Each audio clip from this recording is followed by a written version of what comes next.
ওকে student, আজকে আমরা যে টপিকটা করব সেটা হচ্ছে চক্রগতির ব্যাসার্ধ। আমাদের টপিকের নাম হচ্ছে চক্রগতির ব্যাসার্ধ। ওকে, যার ইংলিশ হচ্ছে রেডিয়াস অফ গাইরেশন। ওকে, তাহলে আমাদের টপিকটা হচ্ছে নাম হচ্ছে চক্রগতির ব্যাসার্ধ, যার ইংলিশ হচ্ছে রেডিয়াস অফ গাইরেশন। ওকে, তো চক্রগতির ব্যাসার্ধটা কি সেটা যদি আমরা বুঝতে চাই তাহলে এরকম একটা ফিগার আমরা দেখার চেষ্টা করি। এটা হচ্ছে একটা অক্ষ, ঠিক আছে?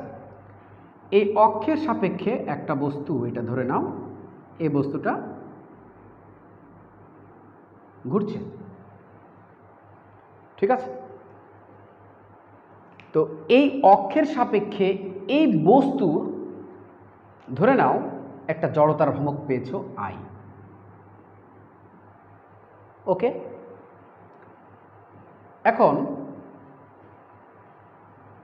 এই বস্তুর যে তুমি জড়তার ভ্রামক আই পেয়েছো সেটা নির্ণয় করার পর এই বস্তুর সমগ্র ভরকে তুমি যদি কোনো একটা বিন্দুতে কেন্দ্রভূত ধরো, এমন একটা বিন্দুতে তুমি কেন্দ্রভূত ধরবা ওই ভর, এই বস্তুর সমগ্র ভরকে, যেই বিন্দুতে কেন্দ্রভূত ধরার কারণে ওই কেন্দ্রভূত ভরের এই অক্ষের সাপেক্ষে যে জড়তার ভ্রামক তুমি পাবা সেটা কি হবে, এই বস্তুর জন্য যে জড়তার ভ্রামক বের করেছিল তার যদি কি হয়, সমান হয়, তাহলে যে বিন্দুতে তুমি বস্তুর সমগ্র ভরকে কেন্দ্রভূত ধরেছ ঘূর্ণন অক্ষ হতে ওই বিন্দুর দূরত্বটাকে বলা হবে চক্রগতির ব্যাসার্ধ।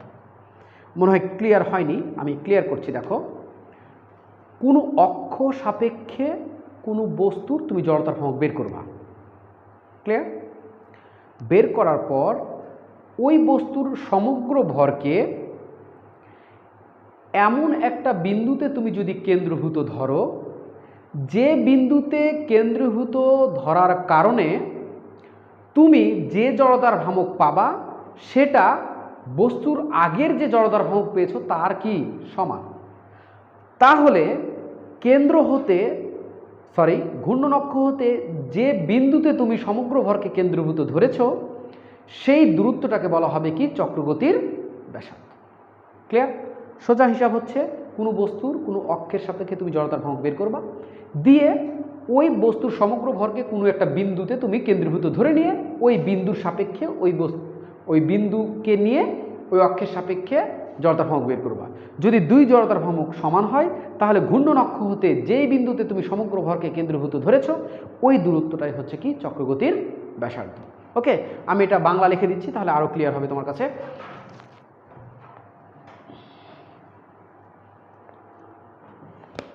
সেটা হচ্ছে যে ঘূর্ণন অক্ষ হতে যে দূরত্বে দৃঢ় বস্তুর সম্পূর্ণ ভর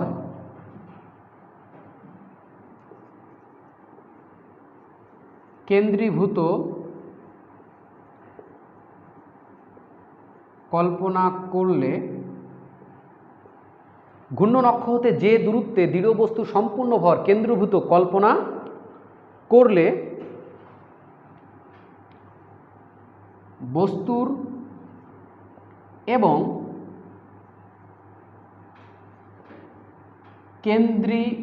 কেন্দ্রীভূত ভরের জড়তার ভ্রামক সমান হয় সেই দূরত্বকে,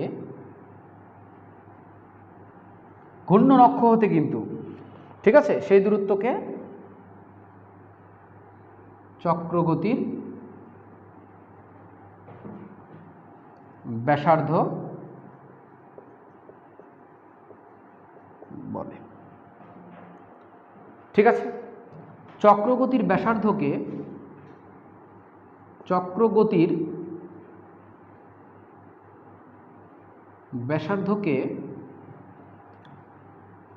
কে দ্বারা প্রকাশ করা হয়। ওকে, আচ্ছা, তাহলে আমি এটা মিশিয়ে দিলাম, মনে হয় লেখা হয়ে গেছে তোমাদের। আচ্ছা,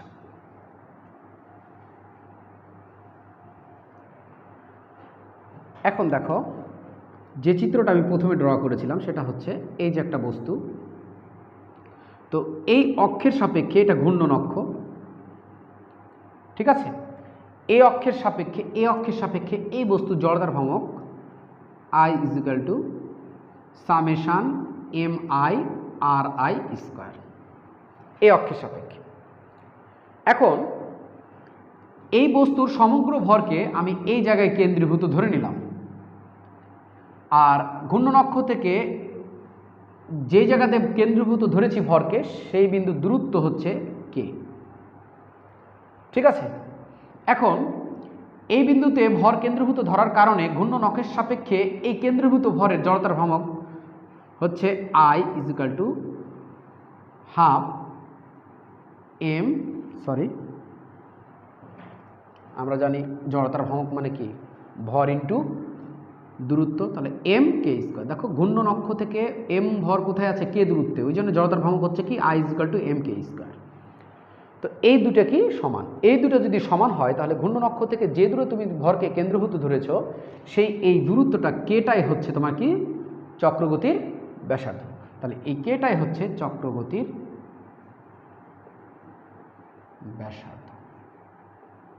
ওকে, তার মানে আমরা এখান থেকে এটা লিখতে পারি যে I = mk স্কয়ার সমান সমান সামেশান MI/RI স্কয়ার সমান সমান ইন্টিগ্রেশন R স্কয়ার dm।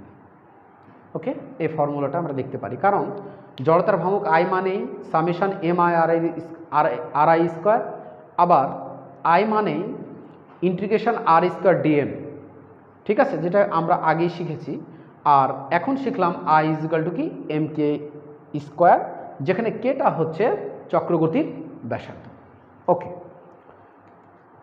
তাহলে আমাদের চক্রগতির ব্যাসার্ধ ক্লিয়ার হয়ে গেছে। তাহলে আমরা যদি দেখো, আমরা যদি কোনো বস্তুর ভর জানি আর কোনো বস্তুর যদি জড়তার ভ্রামক জানি, তার মানে I যদি জানি আর m যদি জানি, তাহলে ওই বস্তুর কিন্তু চক্রগতির ব্যাসার্ধ আমরা নির্ণয় করতে পারবো। অর্থাৎ ওই বস্তুর কোন জায়গাতে ঘূর্ণন অক্ষ থেকে কোন জায়গাতে ভরকে কেন্দ্রীভূত ধরলে আমরা জড়তার ভ্রামকটা কি পাবো, এমনিভাবে নির্ণয় করলে যেটা পেতাম সেটা পেয়ে যাব, সেটা কি করতে পারবো, জানতে পারবো, অর্থাৎ কে এর মানটা জানতে পারবো।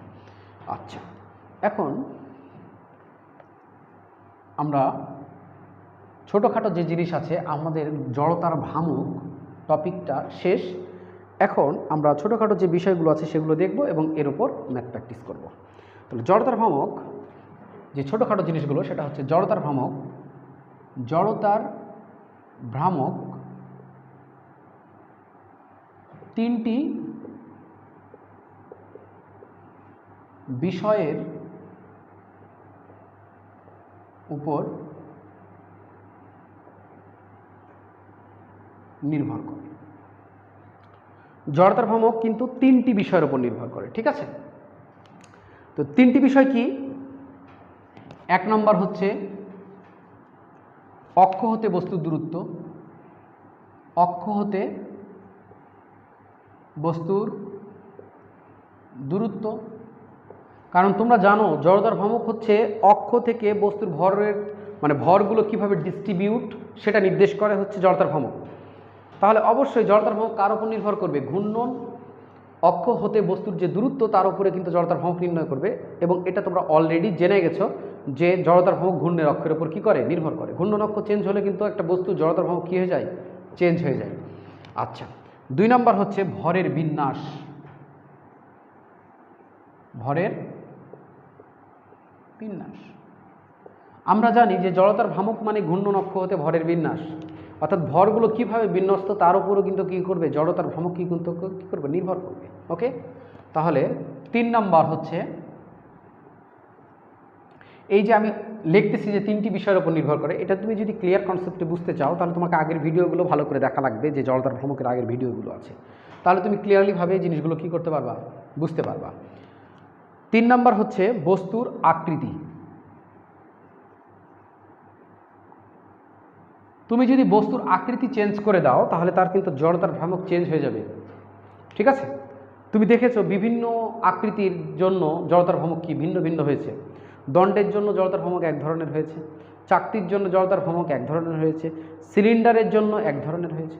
ঠিক আছে, কেমন আমি বলি, মনে করো 5 কেজি ভরের একটা চাকতি আছে বা 5 কেজি ভরের একটা দণ্ড আছে। এখন ওই 5 কেজি ভরের ওই লোহার দণ্ডকে গলিয়ে তুমি একটা সিলিন্ডার তৈরি করেছো। তাহলে এখন আমাকে বলো তো, তুমি 5 কেজি ভরের দণ্ড গলিয়ে কিন্তু একটা সিলিন্ডার তৈরি করলা। এখন সিলিন্ডারের ক্ষেত্রে যে জড়তার ভ্রামক হবে আর দণ্ডের ক্ষেত্রে আগে যে জড়তার ভ্রামক ছিল সেটা কি সেম হবে না, চেঞ্জ হয়ে যাবে। কারণ কি, ভর সেম আছে, একই ধরনের উপাদান, তুমি শুধু শেপ চেঞ্জ করেছো, এই কারণে জড়তার ভ্রামক কী হয়ে যাবে, চেঞ্জ হয়ে যাবে। আর এবং এগুলো আমরা করে দেখেছি অলরেডি। ওকে, তাহলে এইটা গেল। এখন আরেকটা যে ছোট প্রশ্ন, সেটা হচ্ছে জড়তার ভ্রামক স্কেলার রাশি না ভেক্টর রাশি, এটা একটা প্রশ্ন থেকে যায়, তাই না? তো জড়তার ভ্রামক স্কেলার রাশি না ভেক্টর রাশি সেটা আমি বলে দিই, তোমরা নোট করে নাও। জড়তার ভ্রামকটা হচ্ছে স্কেলার রাশি, ভেক্টর রাশি না। ঠিক আছে, কেন না? কারণ একটা অক্ষের সাপেক্ষে তুমি একটা বস্তুকে যেভাবে ঘুরাও না কেন, ঠিক আছে, তার ঘূর্ণন কিন্তু সেম থাকবে, তার ঘূর্ণন সেম থাকবে, কোনো পরিবর্তন হবে না। জড়তার ভ্রামকের কোনো পরিবর্তন হবে না। মনে করো একটা দণ্ড আছে এরকম, এই দণ্ডের সাপেক্ষে একটা বস্তুকে তুমি এভাবে ঘোরাচ্ছ। আচ্ছা, ধরে নাও জড়তার ভ্রামক 5, তুমি যদি উল্টা দিকে ঘুরাও তাও কত থাকবে, জড়তার ভ্রামক 5ই থাকবে। অতএব চেঞ্জ হবে না। দিকের কারণে যে মানে জড়তার ভ্রামক চেঞ্জ হয়েছে সেরকম কিছু না, অর্থাৎ জড়তার ভ্রামক কিন্তু কি নাই, দিক নাই। ওকে, এখন আমরা যে ম্যাথগুলো আছে সে ম্যাথগুলো করব। আমাদের ফার্স্ট ম্যাথ আমরা জড়তার ভ্রামকে মূল নিয়মে যে বেসিকগুলো করেছি, জড়তার ভ্রামক নির্ণয়ের যে বেসিক ভিডিও, এর আগে যে 2-3টা ভিডিও করেছি আমরা, সেই ভিডিওগুলোই হচ্ছে জড়তার ভ্রামকের জন্য মেন বেসিক, এবং যে কোনো প্রশ্ন আসলে তুমি ওখান থেকে পারবা। অঙ্কগুলো জাস্ট থাকে না, তোমাকে বেসিক যে জিনিসগুলো থাকে সেগুলো হচ্ছে আমাদের আগের লেকচারগুলোতে করানো হয়ে গেছে, যেগুলো মূল নিয়মে জড়তার ভ্রামক বের করা। মনে করো একটা দণ্ডের জড়তার ভ্রামক বের করতে বললো, তারপর একটা চাকতির জড়তার ভ্রামক বের করতে বললো, তারপর একটা সিলিন্ডারের জড়তার ভ্রামক বের করতে বললো, তারপরে হচ্ছে বিভিন্ন ধরনের 2 ধরনের আমরা উপপাদ্য দেখেছি, ওই উপপাদ্যের সাহায্যে বের করতে বললো। তাহলে ওইগুলো হচ্ছে মেন। তারপরেও যে ছোটোখাটো অঙ্কগুলো আসতে পারে বা থাকতে পারে সেগুলো আমরা দেখতেছি। ম্যাথ হচ্ছে কি, যে একটা আয়তকার ফ্রেম, এই আয়তকার ফ্রেমের এটা হচ্ছে এ বিন্দু, এটা হচ্ছে বি বিন্দু, ঠিক আছে, এটা হচ্ছে সি বিন্দু, এটা হচ্ছে ডি বিন্দু, এটা হচ্ছে কর্ণ 0, এটা হচ্ছে 1 মিটার, যেহেতু এটা বর্গক্ষেত্র, আমি আয়তক্ষেত্র মনে হয় বলেছি, এটা হচ্ছে বর্গক্ষেত্র। বর্গক্ষেত্রের 4 বাহুতে 4টা ভর আছে, একটা হচ্ছে 4 কেজি, এটা হচ্ছে 4 কেজি, এটা হচ্ছে 2 কেজি, এটা হচ্ছে 1 কেজি, এটা 3 কেজি, আর এটা হচ্ছে ডিতে আছে 5 কেজি। তাহলে দেখো, এ বিন্দুতে আছে 4 কেজি, বি বিন্দুতে আছে 2 কেজি, সি বিন্দুতে আছে 3 কেজি এবং ডি বিন্দুতে আছে 5 কেজি। এখন তোমাকে বলেছে যে সিস্টেমটির জড়তার ভ্রামক বের করো। যখন এই সিস্টেমের তোমাকে জড়তার ভ্রামক বের করতে বলেছে, যখন 1 নম্বর কন্ডিশন হচ্ছে যে যখন ঘূর্ণন অক্ষ কর্ণদ্বয়ের ছেদ বিন্দু দিয়ে যায় এবং তলের ওপর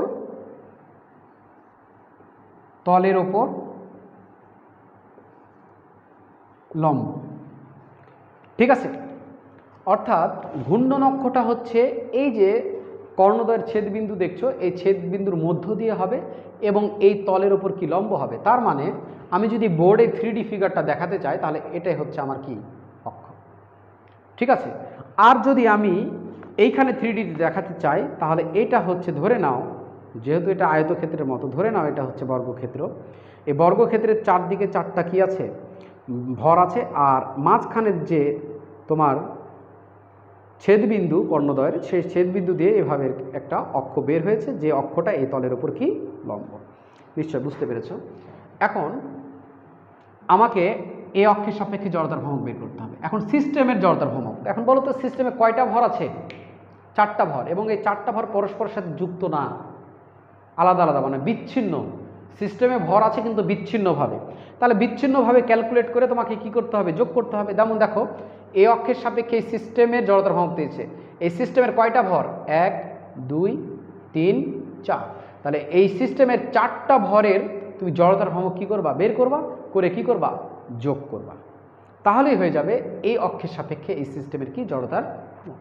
তো দেখো, আমি ধরে নিলাম এই সিস্টেমের জড়তার ভ্রামক I ইজ ইকুয়াল টু 2 কেজির জন্য যে জড়তার ভ্রামক সেটা আমি I1 দিলাম 2 কেজির জন্য, আচ্ছা I2 দিলাম 2 কেজির জন্য জড়তার ভ্রামক, প্লাস I3 দিলাম 3 কেজির জন্য জড়তার ভ্রামক, প্লাস I4 দিলাম 4 এর জন্য জড়তার ভ্রামক, প্লাস I5 দিলাম 5 এর জন্য জড়তার ভ্রামক। অর্থাৎ এই সিস্টেমের, আবারও বলছি আমি, এই সিস্টেমের জড়তার ভ্রামক, অর্থাৎ এর অর্থ হচ্ছে ঘূর্ণন অক্ষ সাপেক্ষে এই যে 4টা ভর আছে, 4টা ভরের যে জড়তার ভ্রামক সেটাই হচ্ছে ঘূর্ণন অক্ষ সাপেক্ষে এই সিস্টেমের কি জড়তার ভ্রামক।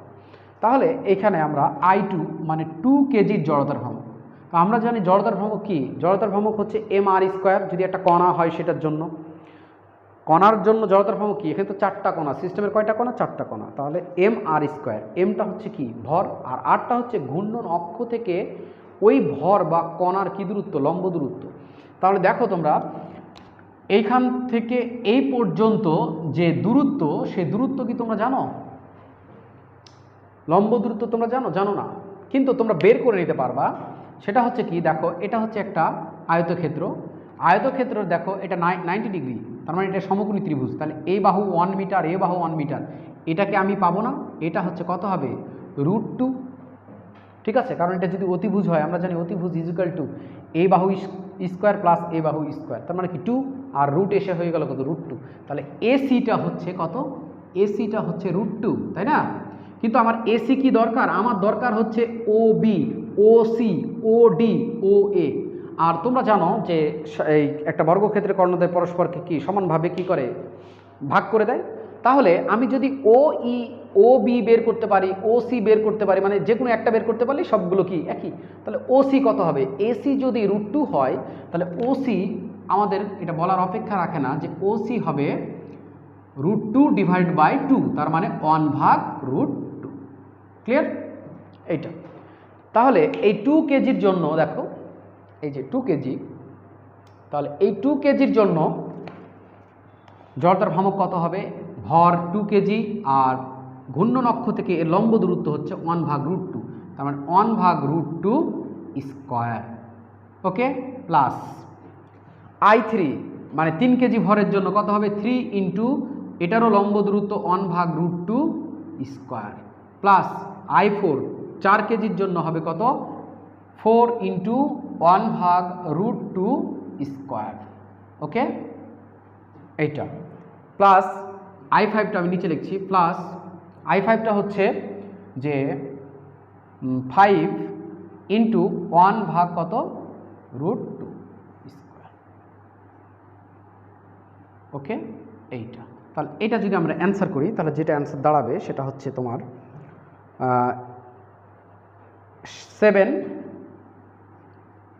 7 কেজি মিটার স্কোয়ার। জড়তার ভ্রামকের একক কিন্তু কেজি মিটার স্কোয়ার, কারণ তোমরা জানো জড়তার ভ্রামক I = mr², m হচ্ছে কেজি আর r² মানে কি m², ওই জন্য কেজি m²। হয়েছে? তাহলে এটা গেল।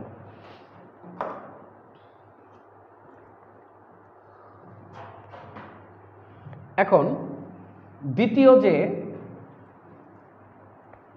পোর্শনের কথা বলেছে, সেটা হচ্ছে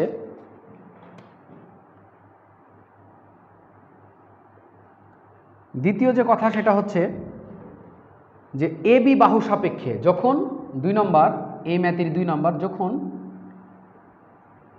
এ বি বাহু সাপেক্ষে ঘুরে, যখন এ বি বাহু সাপেক্ষে ঘুরে। আচ্ছা, এ বি বাহু সাপেক্ষে ঘুরবে, তার মানে এখন তোমার অক্ষটা হচ্ছে এ বি, মানে এরকম দেখো, এটা হচ্ছে বর্গক্ষেত্র, এই বর্গক্ষেত্রের অক্ষটা হচ্ছে কি এই যে এ বি, এটা তাহলে এর সাপেক্ষে ঘুরবে, তার মানে কিভাবে ঘুরবে, এর সাপেক্ষে ঘুরবে মানে এইভাবে ঘুরবে। ক্লিয়ার? আচ্ছা, তাহলে এটা হচ্ছে এ বি অক্ষ। এখন এ বি যদি অক্ষ হয় তাহলে এই অক্ষের সাপেক্ষে আমার কয়টা কণা আছে, মানে ভর কয়টা আছে, চারটা। চারটা ভরের কি জড়তার ভ্রামক, মানে এই সিস্টেমের জড়তার ভ্রামক। তাহলে আমরা আবার লিখে ফেলি, সিস্টেমের জড়তার ভ্রামক আই ইজ ইকুয়াল টু কত, I2 মানে 2 কেজি ভরের জন্য, I3 3 কেজি ভরের জন্য, I5 5 কেজি ভরের জন্য, I4 4 কেজি ভরের জন্য, তাই না? তাহলে I2 2 কেজি ভরের জন্য কত হবে, 2 কেজি ভরের জন্য আমরা জানি ভর কত 2, আর বাকি যে আর হচ্ছে ঘূর্ণন অক্ষ হতে ওই বস্তুর কি দূরত্ব, লম্ব দূরত্ব বা ওই কণার লম্ব দূরত্ব। এখন দেখো তো 2 কেজি ভরের তুমি যে জড়তার ভ্রামক নির্ণয় করছো এ বি অক্ষের সাপেক্ষে, তো 2 কেজি ভরটা এ বি অক্ষের ওপরেই আছে। যেহেতু এ বি অক্ষের ওপরেই আছে, তার মানে 2 কেজি ভর থেকে ওই অক্ষের লম্ব দূরত্ব কত, 0, তার মানে ওর কোনো জড়তার ভ্রামক থাকবে না। তার মানে এখানে আমি ও স্কোয়ার দিয়ে দিলাম, মানে 0 স্কোয়ার, সরি ও না 0 স্কোয়ার। এবার I3 3 কেজি ভরের জন্য, 3 কেজি ভরের জন্য কত, 3 ইন্টু ঘূর্ণন অক্ষ হতে তার কি দূরত্ব, লম্ব দূরত্ব। তোমরা যে একটা জিনিস খেয়াল করো, ঘূর্ণন অক্ষ হতে এই 3 কেজি বস্তুর বা ভরের লম্ব দূরত্ব হচ্ছে কিন্তু 1 মিটার। তুমি আবার মনে করো না যে এসি দূরত্ব, না, আরটা সবসময় কি দূরত্ব, ঘূর্ণন অক্ষ থেকে বস্তুর যে ভর আছে, যে ভরটা তুমি নিবা সেই ভরের কি দূরত্ব, লম্ব দূরত্ব। তাহলে এ বি অক্ষ থেকে এই 3 কেজি ভরের লম্ব দূরত্ব হচ্ছে 1 মিটার।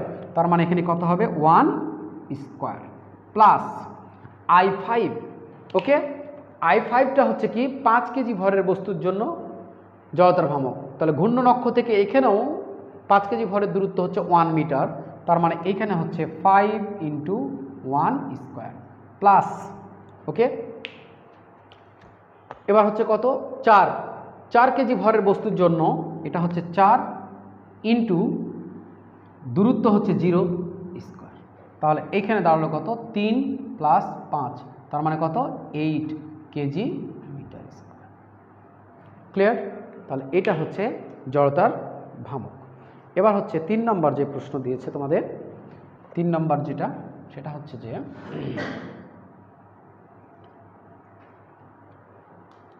3 নম্বর বলেছে কি যে যখন হচ্ছে তোমার কর্ণ, বস্তুটা যখন কর্ণ বিডি সাপেক্ষে ঘুরে, বিডি সাপেক্ষে ঘুরে, তার মানে বস্তুটা ঘুরবে, সিস্টেমটা ঘুরবে কোন অক্ষের সাপেক্ষে, এই বিডি কর্ণের সাপেক্ষে। ঠিক আছে, এই যে বিডি কর্ণের সাপেক্ষে। তাহলে এখন বিডি কর্ণের সাপেক্ষে আমার কয়টা ভর, মানে সিস্টেমের ভর কয়টা, 4টা। তাহলে 4টা ভরের বিডি অক্ষের সাপেক্ষে কি করব, জড়তার ভ্রামক নির্ণয় করি। তাহলে আবার জড়তার ভ্রামক I is equal to I2 KG ভরের জন্য, I3 3 কেজি ভরের জন্য, I5 5 কেজি ভরের জন্য, আর I4 4 কেজি ভরের জন্য। ঠিক আছে? আচ্ছা, এখন I2 plus I3 plus I5, তো I2 ভরের জন্য জড়তার ভ্রামক 2 কেজি, আর দেখো ঘূর্ণন অক্ষ থেকে 2 কেজি ভরের লম্ব দূরত্ব, দেখো 2 কেজি ভর কিন্তু ঘূর্ণন অক্ষের ওপরেই আছে। তার মানে ঘূর্ণন অক্ষ থেকে 2 কেজি ভরের কোনো লম্ব দূরত্ব নাই, তার মানে 0, তার মানে 0 স্কোয়ার প্লাস I3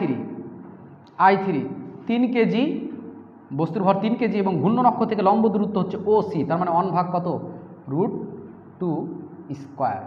ওকে, প্লাস 5 কেজি ভরের বস্তু, 5 কেজি ভরের বস্তু দেখো বিডি অক্ষের উপরে অবস্থিত, এই জন্য আরটা হবে 0, এই জন্য 0 স্কোয়ার দিয়ে দিলাম, প্লাস I4 4 কেজি ভরের বস্তু জড়তার ভ্রামক হবে 4 ইন্টু ঘূর্ণন অক্ষ হতে দূরত্ব লম্ব দূরত্ব কত 1/√2 স্কোয়ার।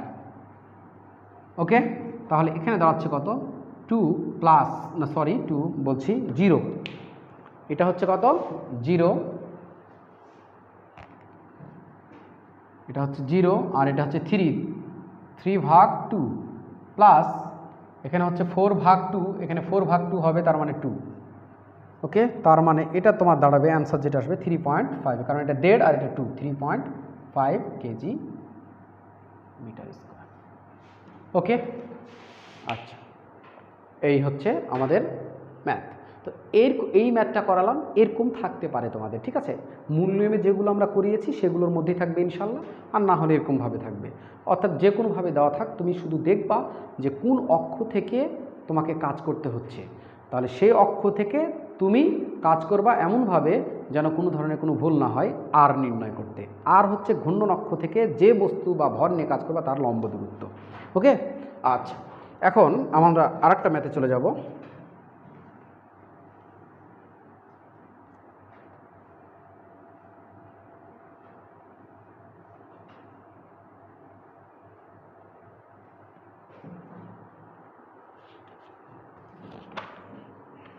ম্যাথ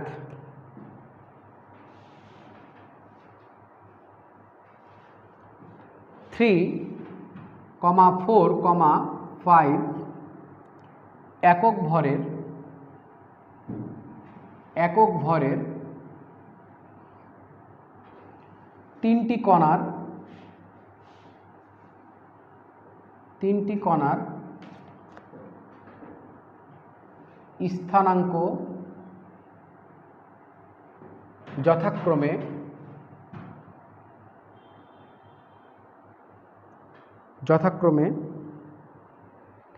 4,0 - 1, 3 - 2, 3, 2, 1, 4 জেড অক্ষের সাপেক্ষে তাদের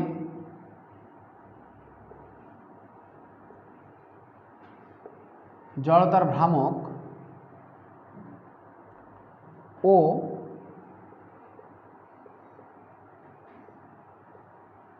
চক্রগতির ব্যাসার্ধ নির্ণয় করো।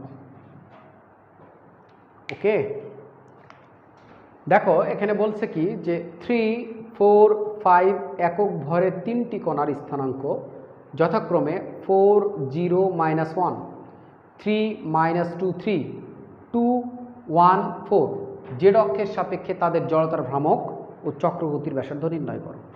তো তোমাকে যেটা ফার্স্ট মাথার মধ্যে নিয়ে আসতে হবে সেটা হচ্ছে এটা একটা সিস্টেম, যে সিস্টেমের মধ্যে তিনটা ভর দেওয়া আছে বা তিনটা কণা দেওয়া আছে, এবং ওই তিনটা কণার স্থানাঙ্ক তোমাকে বলে দিয়েছে যে তারা কোথায় আছে। ওকে, দিয়ে বলেছে তাদের জড়তার ভ্রামক নির্ণয় করো। এর অর্থ হচ্ছে কোন অক্ষের সাপেক্ষে, জেড অক্ষের সাপেক্ষে তাদের জড়তার ভ্রামক নির্ণয় করো। এর অর্থ হচ্ছে জেড অক্ষের সাপেক্ষে ওই সিস্টেমের কি করতে হবে, জড়তার ভ্রামক নির্ণয় করতে হবে, এবং ওই সিস্টেমে কয়টা কণা আছে, তিনটা।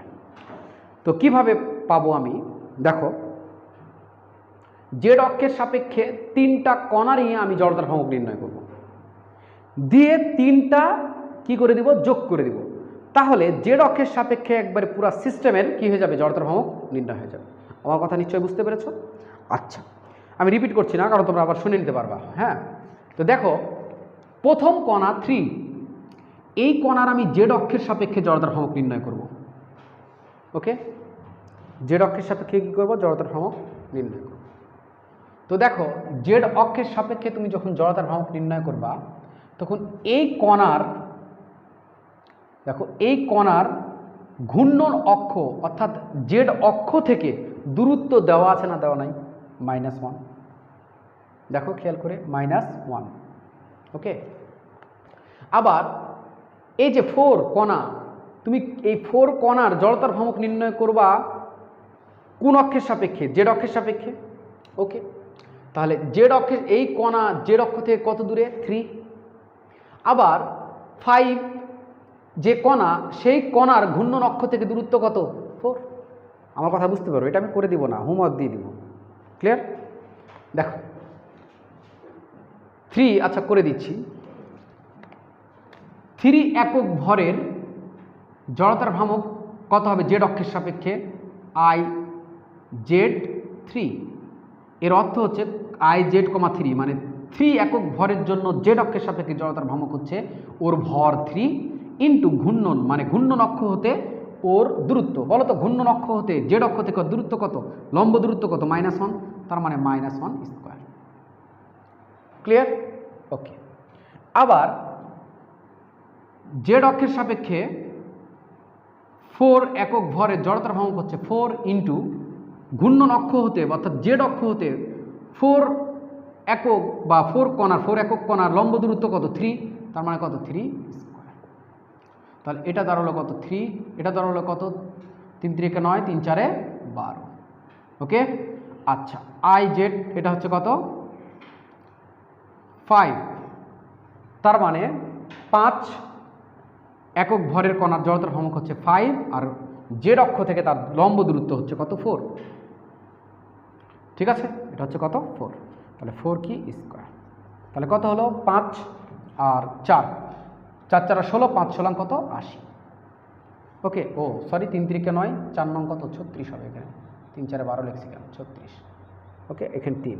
তাহলে এখানে কত দাঁড়াচ্ছে? অতএব আই জেড, মানে জেড অক্ষের সাপেক্ষে একবার পুরা জড়তার ভ্রামক সমান সমান I Z, 3 plus I Z, 4 plus I Z, 5।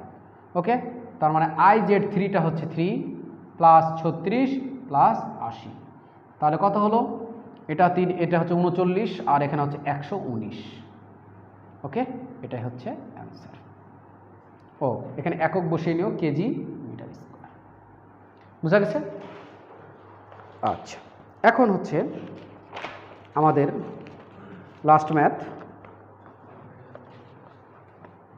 O sorry, আমরা চক্রগতির ব্যাসার্ধ বের করতে ভুলে গেছি। দেখো চক্রগতির ব্যাসার্ধ ইজি, সেটা হচ্ছে যে আমরা যখন জড়তার ভ্রামক যদি জেনে যাই আই, তাহলে আমরা জানি আই = কত? M K square. ওকে, তাহলে আই তো আমরা পেয়ে গেছি 119, এম মানে ভর, টোটাল ভর কত? 3 4 5, 3 4 5 মানে কত? 3 5 8 আর 4 12 ইন্টু কে স্কোয়ার। তাহলে এখান থেকে অনায়াসে তোমরা কি বের করতে পারবা? কেটা বের করে নিতে পারবা। ওকে, তোমরা বের করে নিও। ঠিক আছে, তাহলে এটা হচ্ছে আমাদের ম্যাথটা কমপ্লিট হয়ে গেল। তাহলে আমি এটা মিশিয়ে দিলাম, তুলে নিয়েছ? ওকে,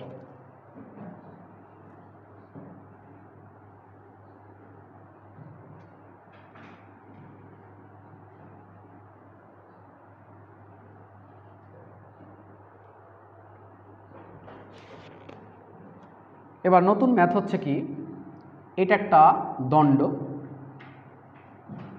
আমি আবার বলছি, এগুলো সব সিম্পল ম্যাথ। তোমার যে ধরনের জটিল ম্যাথ থাকতে পারে সেগুলো আগে আমরা মূল নিয়মে করে ফেলেছি, যেগুলো ইন্টিগ্রেশন দিয়ে করতে হয়।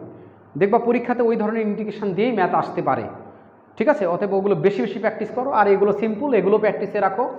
ঠিক আছে, এটা হচ্ছে একটা দণ্ড, যে দণ্ডের দৈর্ঘ্য হচ্ছে 60 সেন্টিমিটার। ওকে, আর এই দণ্ডের ভর এম হচ্ছে কত? 0.5 কেজি, 0.5 কেজি। আর এটা হচ্ছে PQ অক্ষ। ওকে, PQ অক্ষের সাপেক্ষে ঘুরছে। আচ্ছা, ওকে, আচ্ছা এবার এটা হচ্ছে একটা চাকতি, যেই চাকতির ভর কেন্দ্র দিয়ে অক্ষ আছে। চাকতির কোন কেন্দ্র দিয়ে অক্ষ আছে? ভর কেন্দ্র দিয়ে অক্ষ আছে। এবং ভর কেন্দ্র দিয়ে অক্ষ আছে, এর অর্থ শুধু এটা না যে ভর কেন্দ্র দিয়ে কোন দিক দিয়ে আছে, এটা না, বুঝতে হবে ভালো করে যে চাকতির অক্ষটা আছে চাকতির ভর কেন্দ্র দিয়ে এবং চাকতির তলের উপর লম্ব, তার মানে এইভাবে আছে। অক্ষটা এভাবে আছে, তার মানে আমি যদি এটা চাকতি ধরি, এটা যদি চাকতির ভরকেন্দ্র ধরি, তাহলে এটা হচ্ছে অক্ষ।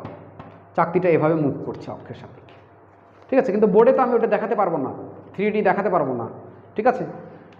তাহলে এইখানে আমি দিলাম যে অক্ষটা হচ্ছে ভরকেন্দ্রগামী এবং চাকতির তলের উপর কি লম্ব। ওকে, আচ্ছা, এটা হচ্ছে চিত্র 1, এটা হচ্ছে চিত্র 2। এটা 2019 সালে তোমাদের বোর্ডে আসছে, যে কোনো একটা বোর্ডে, ঠিক আছে। একবারে ইজি কোশ্চেন। দেখো এখন কোশ্চেনটা হচ্ছে কি, যে বলা হয়েছে চিত্র 1-এর যে সুষম দণ্ড আছে না, এই চিত্র 1-এর সুষম দণ্ডের সাহায্যে এই চিত্র 2-এর চাকতিটা তৈরি করা হয়েছে। আমার কথা ভালো করে বুঝো, সুষম এই দণ্ড আছে, এই দণ্ড দিয়েই এই চাকতিটা কি করা হয়েছে, তৈরি করা হয়েছে। তার মানে দুইজনেরই উপাদান কি সেম, আর দুইজনের উপাদান সেম। এটার চেয়ে বড় কথা হচ্ছে, যেহেতু তোমার ওই যে এই দণ্ড দিয়েই এই চাকতি তৈরি করা হয়েছে, তার মানে দণ্ডের ভর যদি 0.5 কেজি হয়, তাহলে চাকতির ভরও কত, 0.5 কেজি। আচ্ছা, দিয়ে বলছে চাকতির পরিধি দণ্ডের দৈর্ঘ্যের সমান হলে, চাকতির পরিধি, চাকতির যে একটা পরিধি, কারণ চাকতির একটা ব্যাসার্ধ থাকবে না, তাহলে চাকতির একটা পরিধি থাকবে না, এই পরিধিটা হচ্ছে এই যে দণ্ড আছে, এই দণ্ডের দৈর্ঘ্যের সমান। তার দণ্ডের দৈর্ঘ্য যদি L ধরি, তাহলে সমান, ঠিক আছে। তাহলে কি বলল, যে এই দণ্ড দ্বারা এই চাকতি তৈরি, এই দ্বারা বুঝে নিতে হবে যে এই দণ্ডের ভর যদি 0.5 কেজি হয়, তাহলে চাকতির ভরও কত, 0.5 কেজি। দিয়ে লাস্টে বলে দিল যে দণ্ডের মানে চাকতির যে পরিধি, সেটা হচ্ছে দণ্ডের দৈর্ঘ্যের সমান। দিয়ে বলছে যে এই দুইটার জড়তার ভ্রামক কি সেম, জড়তার ভ্রামক কি সেম। ওকে, দেখি তাহলে প্রথম ক্ষেত্রে আমরা এই দণ্ডের জড়তার ভ্রামক নির্ণয় করি। বলো তো, তোমাদের শিখিয়েছি যে কোনো দণ্ডের, সরু দণ্ডের যে কোনো এক প্রান্ত বিন্দু দিয়ে অক্ষের সাপেক্ষে জড়তার ভ্রামক I = 1/3 mr²। তোমাদের মনে আছে কিনা, সরি mr² বলছি, দণ্ডের দৈর্ঘ্য কত, ml²। দেখো ডাইরেক্ট সূত্রে অ্যাপ্লাই করলাম, কারণ এগুলো আমাদের প্রুফ করা আছে। তুমি যদি খাতা দেখো বা আগের লেকচার তুমি যদি দেখো, এই জড়তার ভ্রামকের যে আগের লেকচার আছে 3টা বা 4টা, সেটা তুমি যদি দেখো, তাহলে এগুলো কনসেপ্টটা ক্লিয়ার হয়ে যাবে। 1/3 ml²। তাহলে এই যে দণ্ডের জড়তার ভ্রামক আমি নির্ণয় করছি, তাহলে কত, 1/3, L মানে m মানে কত, 0.5 কেজি, আর L মানে দৈর্ঘ্য কত, 60 সেন্টিমিটার, মানে 0.6 মিটার²। ওকে, তাহলে এটা করলে হবে কত, অ্যান্সার হবে 0.06 কেজি মিটার²। তাহলে এটা গেল দণ্ডের জড়তার ভ্রামক। এখন ওই দণ্ড দিয়ে তুমি এটা তৈরি করেছো, এখন এর জড়তার ভ্রামক। তো এর জড়তার ভ্রামক আমরা জানি যে একটা চাকতির কেন্দ্রগামী বা ভর কেন্দ্রগামী এবং চাকতির তলের উপর লম্ব অক্ষের সাপেক্ষে ওই চাকতির জড়তার ভ্রামক হচ্ছে I = 1/2 m ভর r²। ঠিক আছে, তো আমার হাফ জানা আছে, m ভর 0.5 জানা আছে, কিন্তু আর কি জানা আছে আমার, দেখো এখানে শর্ত বলে দিয়েছে 2πr = L। তাহলে এখান থেকে আমি আর জানতে পারি, সেটা হচ্ছে আর হচ্ছে কত, L ভাগ কত, 2π²। ওকে, তাহলে হাফ ইন্টু 0.5 ইন্টু L ভাগ 2π।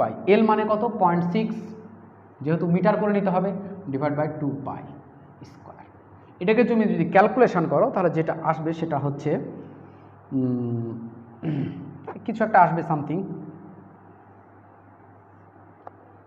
কেজি, কিন্তু সমান হবে না। তুমি ক্যালকুলেট করে নিও। মানে এইখানে তুমি যে এটা I1 দিলাম আর এটা I2 দিলাম, I1 এবং I2 সমান হবে না। ক্যালকুলেট করে দেখো, সমান হবে না। এখান থেকে বুঝতে পারছি, দেখো সমান হবে না। তুমি ক্যালকুলেট করে দেখো, তাহলেই দেখবা সমান হবে না। ঠিক আছে, ওকে, তাহলে অ্যান্সার হচ্ছে কি, আলাদা। এখন তোমাকে কেউ প্রশ্ন করলো যে, এটা মিশিয়ে দিলাম, এটার সঙ্গে আরেকটা প্রশ্ন,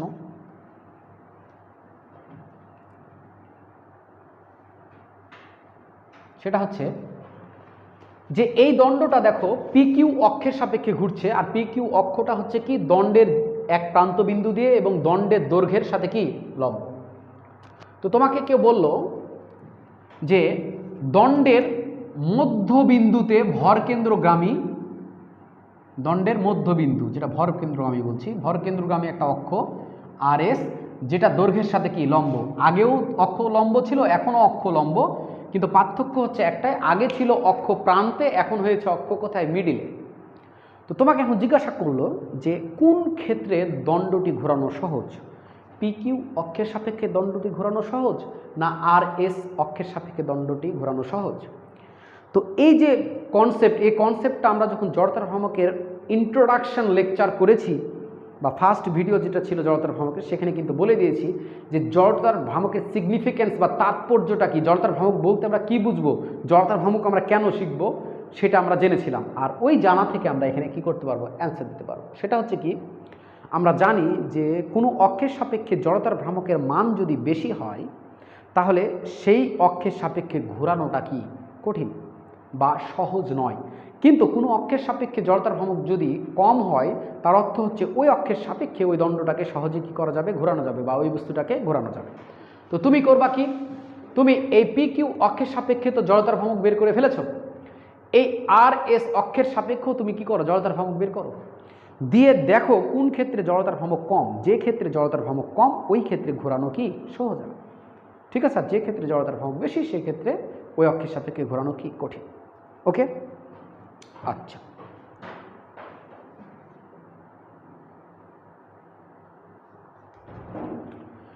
তো আমাদের জড়তার ভ্রামক ফুল শেষ হয়ে গেল। এখন জড়তার ভ্রামকের সাথে আরও কিছু সম্পর্ক আছে যেগুলো অন্যান্য টপিক, তার মধ্যে যেটা ইম্পর্টেন্ট টপিক, শেষ টপিক সম্পর্কে আমি একটু কথা বলি, শোনো। সেটা হচ্ছে টর্ক, মোস্ট ইম্পর্টেন্ট একটা টপিক টর্ক। তো এই টর্কের আমরা যে প্রচলিত যে বেসিকগুলো আমরা জানি সেগুলো অনেকাংশেই ঠিক না। তো আমরা সামনের দিন টর্ক সম্পর্কে ফুল কনসেপ্ট ক্লিয়ার করার চেষ্টা করব যেন আমাদের কোনো সমস্যা না হয়। সে পর্যন্ত দেখতে থাকো। Thank you.